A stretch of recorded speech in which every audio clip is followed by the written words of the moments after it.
I will talk about how can you fix this problem or know how you can do that on your Blinkit app. So all you have to do, so you just click here on settings, click on it here. When you just click on settings, it's going to show for you a list like this here. So then you go down, just keep going down, click here on apps, come to apps list here, and here you're looking for Blinkit app, or just click on search. Then here at Blinkit app, it's going to show for you like this, click on it. So then it's going to take you to this list, click here on for stop, then you click on OK.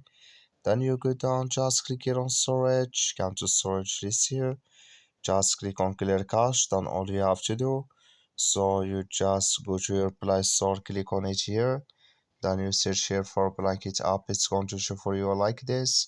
You will find here update, click on it, then it's going to work with you. That's all you have to do. Thank you for watching. Don't forget to support us by liking, subscribe.